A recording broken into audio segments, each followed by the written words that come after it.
Okay, magandang araw sa atin lahat mga kababayan, saan man panig kayo ng daigdig naron. Dito na naman tayo sa another episode ng ating vlogs, Badong Aratilis po. Pag-uusapan natin ngayon, ito po, no, yung katatapos lang po na komedya. Kagagawan po nitong ating mahusay na Senate President. Pinasabik po tayo, pinasaya tayo. Siguro naman naramdaman nyo, Senate President Tito Soto, yung excitement namin na mawala ka na sa pwesto. Tuwan-tuwa kami sa totoo lang. Kala talaga namin totoo. Yung pala, it's a prank, no? Alam nyo naman, mahirap po talaga pag ang Senate President natin ay komedyante. Tingin niya po sa lahat, walang kaseryosohan eh. hindi, hindi po siniseryoso ng liderato ng Senado ang mga mamamayang Pilipino, no? Mas gusto po nila tayong paglaruan kaysa seryosohin. Kaya pasensya na po tayo. Talagang ganyan ang buhay. It's a prank. Pati po yung paglalagay nila kay ewan ko naman dito kay anong pangalan nito? Senator Legarda, bakit po pumayag na gamitin po siya sa katatawanan? No? Tawan-tawa po si Tito Sen eh. Talagang karnal. Okay, pag-uusapan din po natin ito pong si Senator Pampilo Lacson na nagdeklara po na talagang pinangatawanan niya, no, na yung tatlong active na senator, si Senator Chis Escudero, Senator Jinggoy Estrada at si Senator Joel Villanueva ay kasama po sa pinakakasuhan ng Blue Ribbon Committee. So, yung draft po ng Blue Ribbon Committee, kaya nga sabi ko, nagulat ako. Tapos na. Tapos na pala yung investigasyon na yun, no? Wala silang balak. Wala po talaga pala silang balak na tukuyin. Bakit pa kayo nag-imbestiga? Alam mo, yan talaga pinakamalaking kasalanan ni Pampilo Lacson, no? Nung panahon po ng Blue Ribbon Committee ay si Senator Marcoleta pa. Ang purpose niya po, matukoy ang mastermind. Tapos gumawa sila ng paraan para kunin yung pagiging Blue Ribbon Committee chairman mula kay Marcoleta. Pagkatapos, ititigil lang pala. No? Hindi po nakalabas sa Bulacan. Tanging mga taga Bulacan lang po ang inimbestigahan nito ni Pampilo Lacson sa kanyang Blue Ribbon Committee. At may draft na agad, no? Ayun po. At kung sabi nga ni Lacson, kinakailangan niya kasi makabuo ng 11 pirma para mailabas yung committee. May tendency po pala na pag walang pumirma na 11 doon sa kanyang Blue Ribbon Committee report, wala pa pong Blue Ribbon Committee report. So all this time na tayo po nanonood ng Blue Ribbon Committee, wala lang po yan pag hindi po nakabuo. At syempre pa po, ang suspension, muling sinuspend. Kapapasok pa lang ni Kiko Barsaga, suspendido agad. At ang reaction po ng mga Duterte congressman, hinggil po sa suspension, panibagong suspension ni Kiko Barsaga. Yan po ang mga paglilingkod natin, pero bago yan, kung bago ka pa lang dito sa ating channel, mag-subscribe ka na. Dahil ito lang ang tanging channel na may kinikilingan, may pinapanigan, una sa balita, huli sa impormasyon, kaya ano pang hinihintay nyo? Pindot na, okay. Alam nyo, sa totoo lang po, no? Ito po, unahin na natin tong komedyanteng si Tito Soto. Pinangatawanan niya po yung kanyang pagiging komedyante, no? It's a prank pala. Seryoso po to. Alam nyo, seryoso yung usapan ng Senate presidency. Ang dami po. Malamang etong politiko at bilyonaryo na media po na nagsasabing kasi hindi nila sinasawata eh. Matagal na po yung bilyonaryo na yan. Di ba yung bilyonaryo yung pinagsabihan niya, no? Yung bilyonaryo yung sinabihan ni BP Sara na bakit ang papangit ng mga picture na nilalabas nyo sa akin? Di ba? Hindi ko alam kung sino may-ari niyang bilyonaryo na yan eh. Talagang bahagi po sila ng panloloko ng pinagloloko tayo eh. Buong akala talaga natin, no? Ang laganap, parang ginagawa nilang laruan kasama yung mga ilang media. Ginagawa nilang laruan yung mga Pilipino. Lahat, napuna ko lang dito sa gobyernong ito. Wala nang ginawa kundi mang-asar na lang sa mga Pilipino eh. Asarin na lang tayo eh. 'Di ba? Opo, may karapatan po kami magsabi na Pilipino dahil kami po ang mayorya. Kami po ang tunay na majority. Yung mga Duterte supporters po, kami po ang tunay na majority. Kalimutan nyo yung mga katarantaduhan yung mga pinag-iisip nyo na kayo ang magsasabi po kami ng totoo. Pag sinabi po namin taong bayan, kami po yan. Yung mga maka-Duterte, yung mga anti-Marcos, yung mga anti-Dilawan, yung mga pro-war on drugs.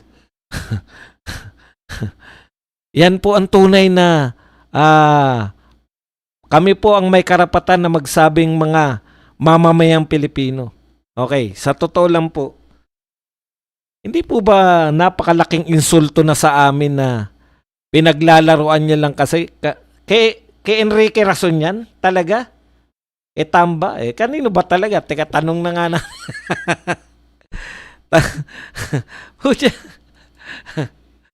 Paniwalang paniwala. Talagang sa kanila hindi na po yung paglilingkod eh. Dito sa mga nasa gobyerno eh. Wala na silang pakialam sa paglilingkod eh.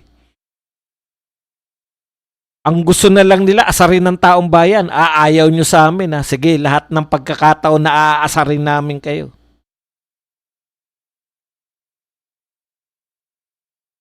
Hindi ba pang iinsulto sa amin yan? Na hindi nyo sabihin na yung totoo? May magpo-post pa, pamangkin niya rin. Pamangkin niya kay Sharon Cuneta. Pamangkin niya si Sharon eh. Si Kiko Pangilinan, nag-post din ng share. Hindi ko naman nakita yung post pero tinanong siya ng mga reporter si Tito Soto. Yung sa post na power sharing, biro lang din daw yun.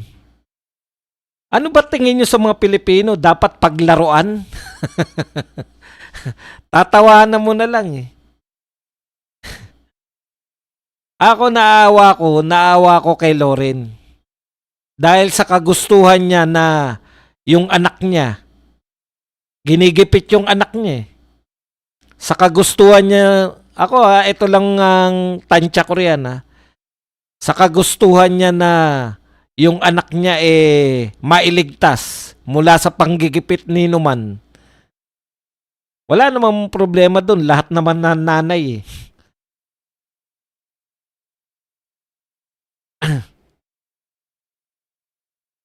Lahat naman ng nanay gustong maligtas yung mga anak nila. Gustong protektahan yung mga anak nila. Walang problema doon. Kaya lang nagmumukha ka ng tanga, Loren Legarda. Hindi ka naman komedyante. Bakit nakikisama ka sa panloloko sa mga pangpaprank? Okay ba yan sa tingin mo?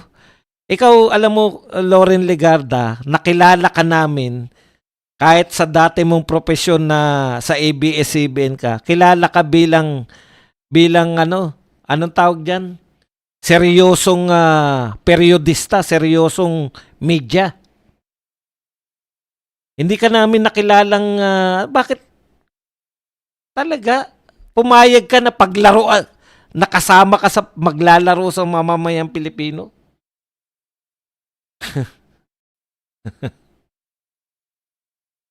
Alam mo naman, pinaglalaroan lang. Oh. Alam mo na yung pag-upo mo ron, tapos tatawagin kang Madam President. Hindi namin alam. nang aasar na lang kayo sa mga Pilipino. Oo, pero ramdam nyo, Tito Soto. Ramdam mo, Tito Soto, Loren Legarda, Pampilo Lacson, na ayaw na sa inyo ng mga tao. Ramdam nyo yan, kaya ginagawa nyo na lang laruan, pinaglalaroan nyo na lang. Alam nyo, insultong-insulto ko kanina nung na-realize ko na lumabas si Soto na tawa ng tawa.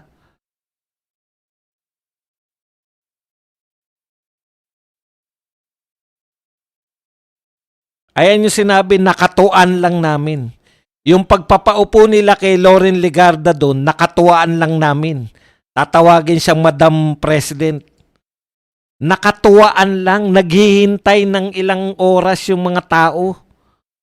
Dahil binalita ng politiko na magkakapalitan na. 17 pa eh. Nagkabilangan pa, 17. Pinaasa nyo lang. Pero ano talaga? Ramdam nyo ba na gustong-gusto na ng tao na mawala ka, Tito Soto, at ikaw, Ping Lacson? Ramdam nyo rin? Kaya lang ang nakakapang-insulto dun, ang tagal nyo nang ang pinaghintay, akala namin, dapat in-adjourn nyo na lang. 'Di ba? Nag-adjourn na kayo agad. Ang tagal, oras. Buong akala namin, pagbabalik ninyo, eleksyon na. Tapos, nung bumalik kayo, tatawa-tawa pa sila eh. Si Loren Legarda, dahil hindi sanay sa mga lokohan, mukhang tanga doon sa taas. Tinawag siyang Madam President. Iwas na iwas siya kung bakit siya tinawag na Madam President ng mga reporter eh. Pinaglaruan ninyo yung mga Pilipino. Makakapal ang mukha ninyo. Tignan nyo, di ba? Si Auntie Claire, inaasar tayo. Si BBM, inaasar tayo. Tito Soto, inaasar tayo. Lahat na lang nang aasar sa atin. Mga taong bayan yung inaasar ninyo.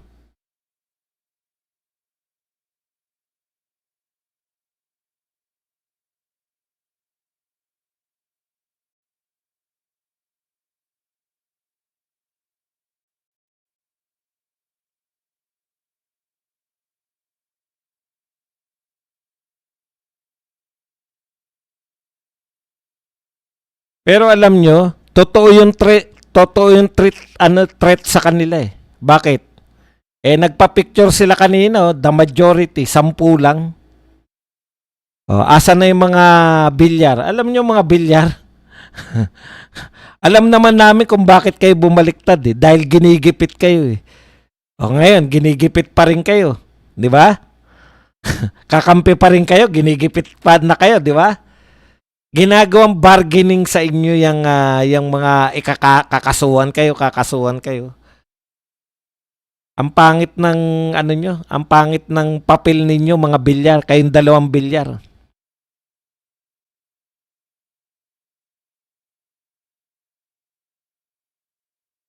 Nawala na yung nyo. Ganun talaga pag kompromiso eh. Pag marami rin kayong mga pinaggagawa, makukompromiso talaga kayo. Akalain mo bang mga yan? Yung mga bilyar, magma-majority yan? Siyempre, hindi magma-majority yan sa normalan. Kaso, nilatagan sila ng mga posibleng kaso eh. Ganyan talaga pag kaya mahirap pong pagtiwalaan yung mga politikong kayang-kayang baliktarin eh. Marami pong maraming mga kalokohan yung mga yan, kaya sunod-sunuran sa majority. Nakakabuisit talaga. Buong akala natin pinaasa tayo Ang daming mga media report, ang dami talaga. Talagang yung media talaga bahagi ito. Masaya na kayo. Masaya na kayo na nakapang-asar kayo. Tito Soto, masayang-masaya ka, tawa ka ng tawa sa nakatuwaan lang daw, nakatuwaan lang. Meron pong si Kiko Pangilinan, hindi naman komedyante yan. Nag-post daw ng power sharing. Tapos, Meron pa silang sinasabi ngayon na before matapos yung 20th Congress, pa-open nila si Loren Legarda. Walang alam si Loren Legarda. Ginagamit yung pangalan ni Loren Legarda. Wala namang kamalay-malay yung isa. Correct, kinikengkoy ninyo. Mahirap talaga pag komedyante. Komedyante, no? Antindi ng kasalanan mo. Biruin mo, ngayon lang po may Senate President na direktang bumangga sa Supreme Court. Oh, hindi mo na pinapanawagan yung Chacha, no? Walang sumuporta sa iyo, no? Kengkoy ka masyado kang oo, galit kami kasi wala namang palang katotohanan, ginagago nyo pa kami. Pero posible talaga kayong mawala sa pwesto. Biruin mo, 10 lang nagpa-picture. O palagay mo nang wala si Rapi Tulfo dun. Sama mo na si Rapi, 11. 11 kayong solid.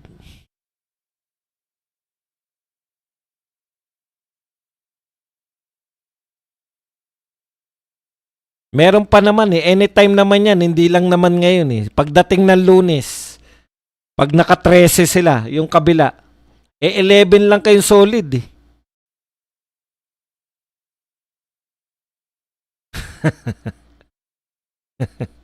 Okay, punta na po tayo rito. Nakakapanggigil kasi. Pinaasa ka lang. Okay, yun pong pagbasura po ng ng alam na natin yan, nabalita na natin kanina. Pero ito po yung bago diyan. Pwede naman palang baliktarin ng plenary, sabi ng kasi bago sa atin to lahat Sabi po ng committee chair ng Justice Committee na yung kanila pong pagbasura dahil sa substance pwede pong baliktarin yan ng committee o ng plenary pala. By 1/3 din, around 106 daw yan. So hindi na tayo umaasa dyan. Nababalik ta rin pa nila yan. Nagpasalamat na yung mahal na Pangulo. Pero ako, natutuwa ko kasi hindi naman talaga dapat tayong umasa dyan sa impeachment Wala tayong aasahan dyan sa impeachment. Ang gusto lang natin, wag nilang impeach si BP Sara. At dahil may precedents na sila na hinigpitan nila, no? Mahigpit sila sa mga substance. Sa totoo lang po, ulitin ko na naman to for the end time. Yung mga ikinaso nila kay BBM sa impeachment, ano po yan? Actual. May naganap po yung mga krimen na yan. Krimen po yan na naganap. Meron lang pagtatalo, mamaya tatalakayin pa natin. Yung kidnapping ba yung kay Tatay Digong o hindi. Pero naganap po yun. Di ba? Naganap po yung kay Tatay Digong na dinala siya sa dahig. Ang question lang dyan, syempre, naunahan nila yung Supreme Court Pero kung dineclare ng Supreme Court yan na illegal, unconstitutional, yari sila dyan. Pero ganun pa man, yung pananaw nila na bakit presidente ba yung niyan? Sigurado kayong presidente? Hindi ba sumunod lang tayo sa Interpol? Yun yung palusot nila diyan Ikalawa, yung paglilipat ng pondo, dineklara yan na unconstitutional. Paglilipat ng pondo ng PhilHealth. Ang problema diyan, pwede pala nilang hindi ibintang yung kay BBM kasi hindi naman si BBM mismo. Yan yung palusot nila, di ba? Pero totoo yung krimen. May krimen na naganap. Pati yung mga insertion. Krimen po yan Tapos dito kay BP Sara, wala pong krimen. Lahat po yan haka-haka lang. Anong krimen sa confidential fund? Hindi naman po masama magkaroon ng confidential fund. In fact, marami pong may confidential fund. So kung hindi po krimen ang confidential fund, wala po sila kahit ba sabihin nilang piatos-piatos yan.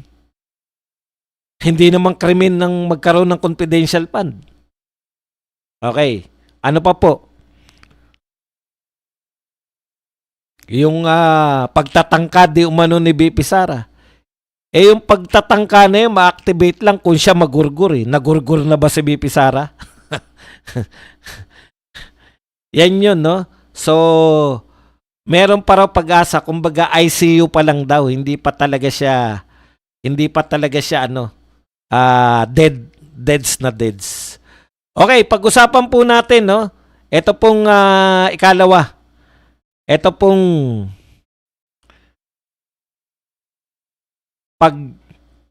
muling pagsuspindi. Nakakaawa naman si Kiko Barsaga. Excited pa naman.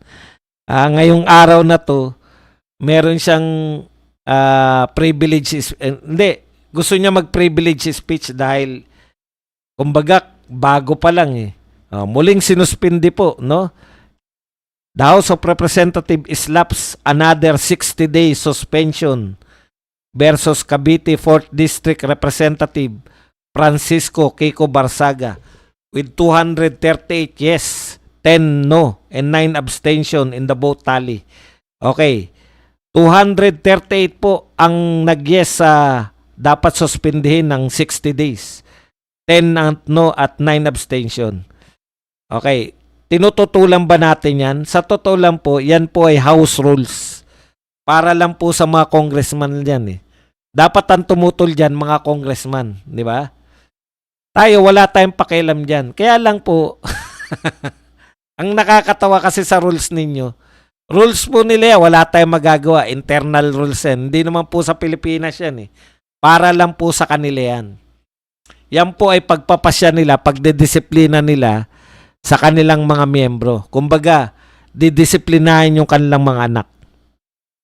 O wala tayong pakialam sana dyan, di ba? Didisiplinahin mo yung anak mo. Kapitbahay mo, didisiplinahin yung anak. May pakialam ka ba ron? Wag lang sasaktan kasi pwede mo na ireklamo yun. Nananakit eh. Pero yung mga, sige, magsulat ka ng 100 na ako hindi. Anak niya yun eh. Kaya wala akong pakialam doon. Pero sana lang, sana lang po, ilagay nyo rin sa rules nyo. Kasi parang sinabi nyo, ang rules kasi nila, bawal mong batikusin ng mga kapwa mo congressman, di ba?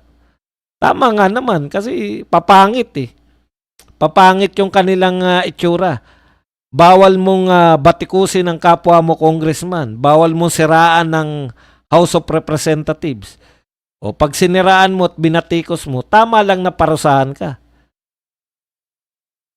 Pero sana, may rules din kayo na yung magnanakaw na congressman, sinususpindi nyo rin. Parang, di ba? Ano po pinahihiwatig nyo riyan? Pag yung mga bumabatikos, sinususpindi nyo. Hindi nyo man lang isang araw man lang talagang tinaon nyo pagbalik ni Barsaga. Napaka-importante ba ni Barsaga sa inyo? Para pag-ukulan nyo na buong sesyon 238 votes. Antindi, daig pa ni Barsaga impeachment eh. At least yung impeachment, Committee of Justice lang ang may pakialam eh. Putya, buong plenaryo. Pinagbotohan. Tanong, ano po epekto sa inyo ng wala na bang karapatan ng mga congressman na freedom of speech? Diktador ba dyan sa inyo? Wala kaming pakialam, sarili nyo yan. Ang tinatanong namin, diktador ba kayo sa kapwa nyo congressman? Ikalawa, paano yung mga magnanakaw na congressman? Walang suspension? Walang warning? Walang investigasyon man lang? Antindi. Ang gusto nyo bang palabasin? bawal batikusin ng mga congressman, bawal batikusin ng HOR, pero pwedeng magnakaw ang mga congressman sa kaban ng bayan. Pwede kang magnakaw, antosawa. Huwag ka lang magbabatikos ng kapwa mo congressman. Yan ang rules nyo. Buti na lang, hindi kami congressman. Nakakahiya naman yung rules nyo. Pag binatikos mo ang kapwa mo congressman, suspendido ka. Pero magnakaw ka sa taong bayan, protektado ka namin. Walang makakagalaw sa'yo.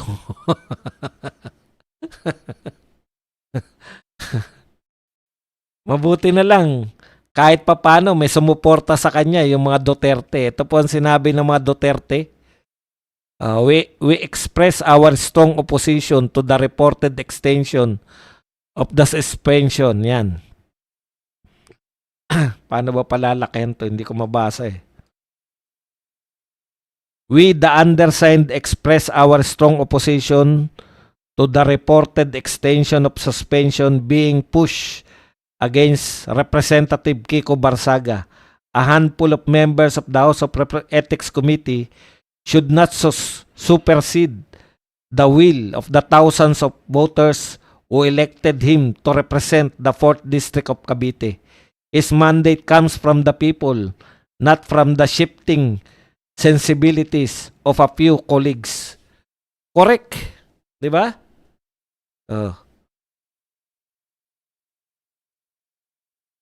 Yung kanya pong pagiging congressman ay galing po sa boto ng tao.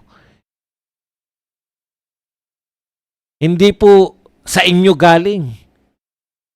Representative Barsaga's right to free expression is constitutionally protected. Political speech, especially when it is critical, sharp, or uncomfortable, is not a punishable offense in a democratic society. Correct na correct. Di ba? Ang ganda po ng sinabi ng mga Duterte. Si Paulo Duterte to, Omar Vincent Duterte, Isidro Ungab, at saka si Harold James Duterte. Mga congressman po na Duterte. If any party feels legally wrong or defamed, the court of law are the proper venue, not the House Ethics Committee, acting as arbiter of acceptable opinion. Yan po ang problema sa mga to, no?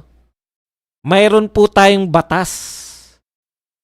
Bakit kayo po pinarurusahan nyo? Sa batas nga, hindi mapaparusahan yan eh. Opinion niya yan eh. Guaranteed by the Constitution. Freedom of speech, guaranteed by Constitution. Tapos kayo sa House Ethics, bawal kayong banatan, pero pwedeng magnakaw ang marami sa inyo. Tindin nyo naman. Anong klase yan? Ano yung pinahihiwatig nyo sa mga tao? Hindi kami pwedeng banatan, pero pwede kaming magnakaw. Okay. Yan ang gusto nyong iparating sa aming mga mamamayan, sa aming taong bayan. Kami na po umangkin. Nakakahiya naman kay Risa Ontiveros, sa mga Makabayan Black, kay Congressman Tabi. Lagi kayong taong bayan ng taong bayan. Mga Duterte po ang mas may karapatang mag-angkin ng taong bayan dahil ang majority ng mga Pilipino maka-Duterte.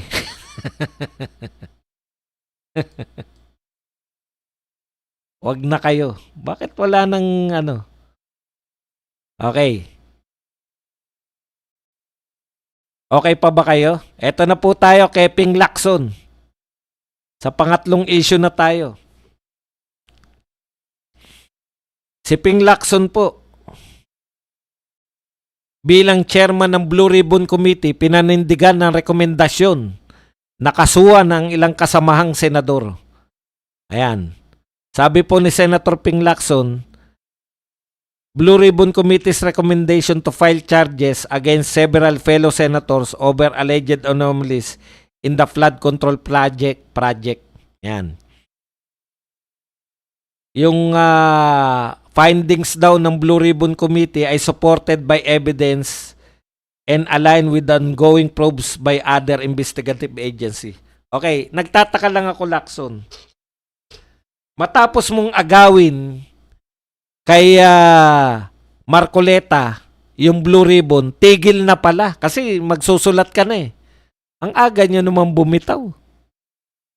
Buti pa si Gordon noon. Kahit ayaw namin yung ginagawa niya sa Parmali, at least 7 buwan niyang pinagsikapan yung Parmali.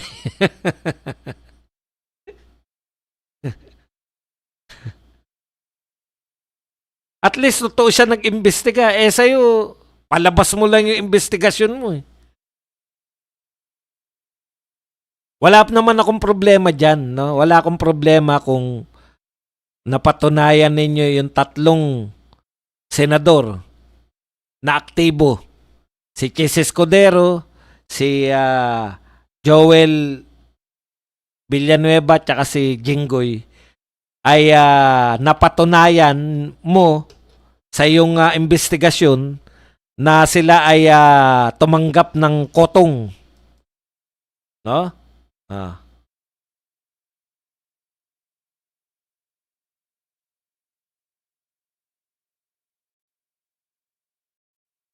Kaya lang, paalala ko lang sa iyo, Senator Lacson, ito yung laman dati ng ano mo. Kasi nakalimutan ko na kung talaga nga bang sinabi ni Lacson sa kanyang privilege speech, yung mga contractors.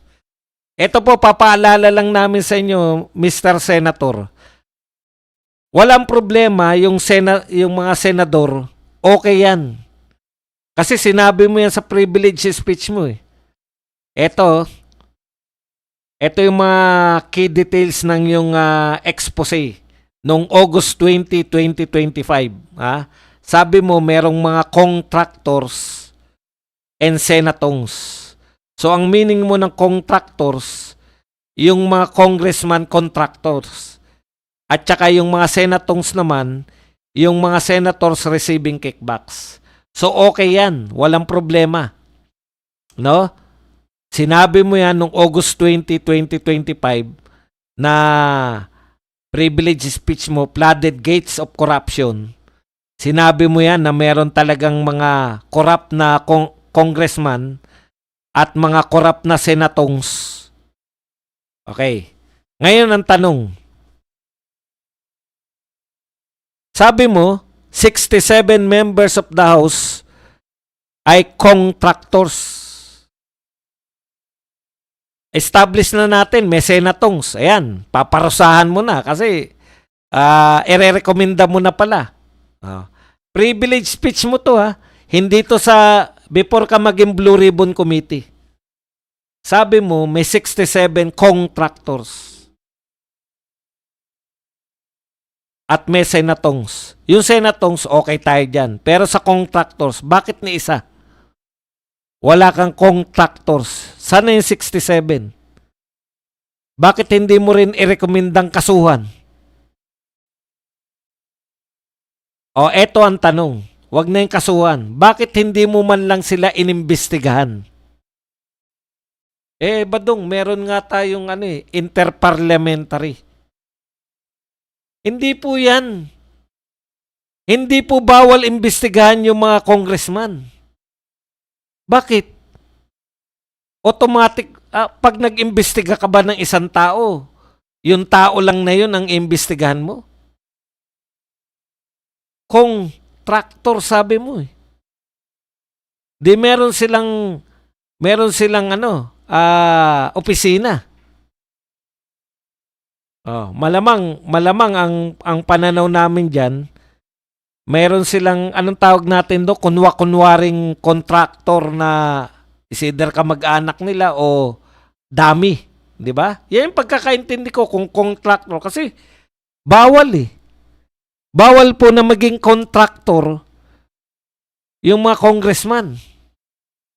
Ikaw nagbintang 67. Bakit nung Blue Ribbon Committee chairman ka na, hindi mo man lang inimbestigahan kahit isa sa kanila? Hindi mo nga pinangalanan eh.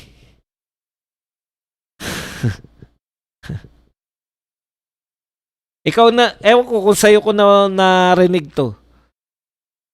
Minsan, nakalimutan ko kung hindi si Boying, ikaw, Senator Ping, ang nagsabi nito na ibinubulgar yung ano, parang nilalantad yung mga sinasabi na kayo may kasalanan kayo para makapangotong. Ano nangyari dun sa 67 contractor, Mr. Senator? Pink Ribbon Committee raw. Hindi raw Blue Ribbon Committee, Pink Ribbon Committee.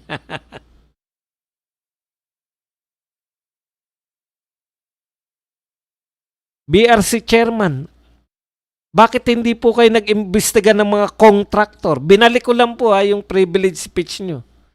Okay yan. Ibig bang sabihin, bawal nyong kantiin yung mga congressman, ang pwede nyong kantiin yung mga senador? Yan yung pagkakaintindi nyo na interparliamentary courtesy?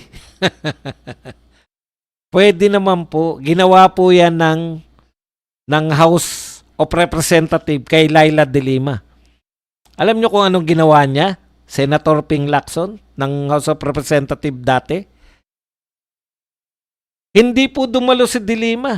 Ang dumalo po si Dayan, si Junel, at iba pang mga nagtuturo kay de Lima.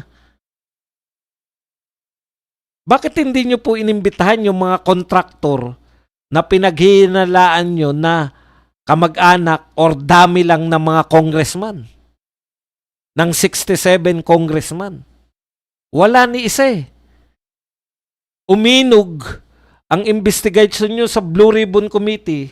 Nung kayo na yung Blue Ribbon, uminog lang sa Bulacan. Sa nagaganap sa Bulacan, sa nangyari sa Bulacan, mga kontraktor ng Bulacan, tignan mo yung pinakakasuhan nyo, panay taga Bulacan. Walang flood control project sa ibang lugar? Sa Bulacan lang lahat?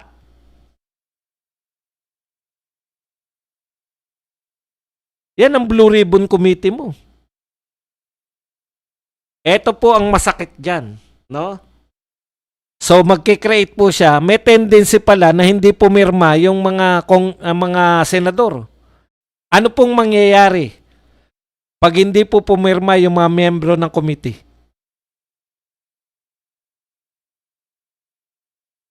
Nangyari na po yan doon kay Gordon.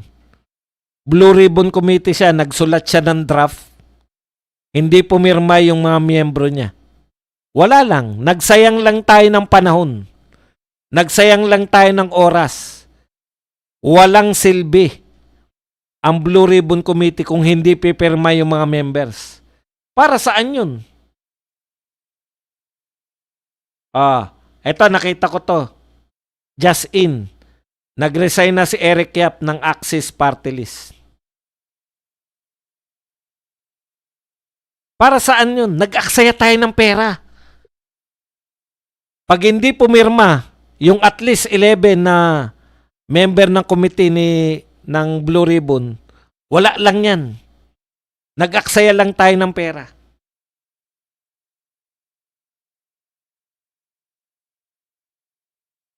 Si Lacson nagsasabi. Hindi naman tayo. Ako lang nagsabi na aksaya ng pera, pero wala lang daw. Mawawalan ng silbi yun pag hindi pinirmahan.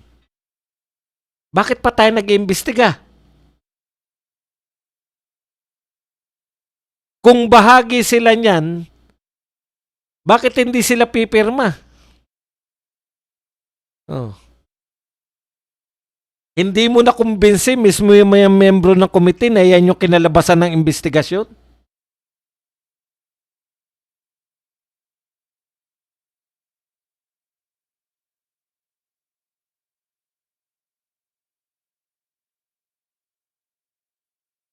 Nakakaawa naman ang Pilipinas. Kunwa-kunwarian lang ang mga investigasyon natin. Kunwa-kunwarian lang yung gusto nating malaman ang mga katotohanan sa mga nakawan. Ang dami na po namatay sa baha.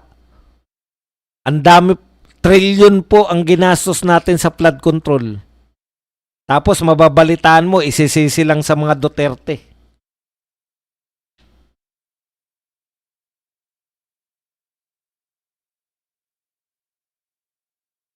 Titignan natin kung meron pa tayong nakalimutan meron pa pala yung sagutan po ng last na to. Yung may sinabi kasi si Redon diyan sa investigasyon na yan.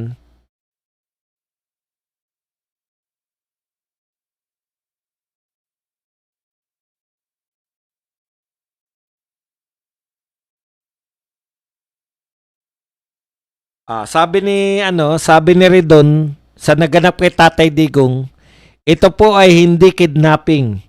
This is an implementation of a warrant of arrest issued by the ICC through the Interpol. Alam mo, Terry Redon, ikaw ay abogado, no? Kaya nagtataka ako sa inyo mga abogado Ito po ang sagot ni Paulo Duterte. To casually declare that this is not kidnapping, but merely the implementation of an arrest warrant issued by the ICC is a dangerous oversimplification of a very serious constitutional and sovereignty issue. Yan po ang sagot ni Paulo Duterte. Hindi mo pwedeng sabihin na hindi siya kidnapping. Ito ay implementasyon ng arrest warrant ng ICC through Interpol. Yung nagbigay nga ng arrest warrant, nakalagay doon na dalhin kung aarestuhin mo, dadalhin mo sa local court. Yung ikinakatwiran, kasi wala po yan sa batas ng Pilipinas na merong taong gumawa ng krimen sa Pilipinas, ilalabas mo ng ibang bansa. Wala po yan sa batas ng Pilipinas. Kung sasabihin nyo naman na extradition yan, wala po sa batas ng Pilipinas na tayo po, pag lumabas na tayo sa ICC, meron pa tayong ugnayan sa kanila. Wala rin po. Baka sabihin nyo, Interpol nga di sa batas ng ICC. Sa batas ng ICC, hulihin mo, kung sa Interpol ang gagamitin, hulihin, dalhin sa local court. At local court ang magsasabi na dalhin na yan sa dahig. Mismong yung batas ng ICC nilabag ng mga humuli kay Tatay Digong. Kaya nga may kaso, di ba? Kaya may kaso sa Supreme Court. Bakit mo idideklara na hindi totoo yung kidnapping? Ano tawag mo dun? Kung ayaw ng tao, labag sa kanyang kalooban, dinala mo siya. Hindi ikaw magpapasya niyan, Redon. Ang magpapasya niyan, Supreme Court. Sa bagay, tinututulan mo nga yung Supreme Court, di ba?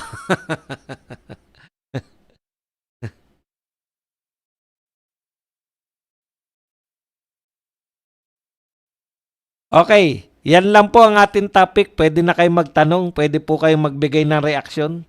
At higit sa lahat, pwede po kayo magpakape.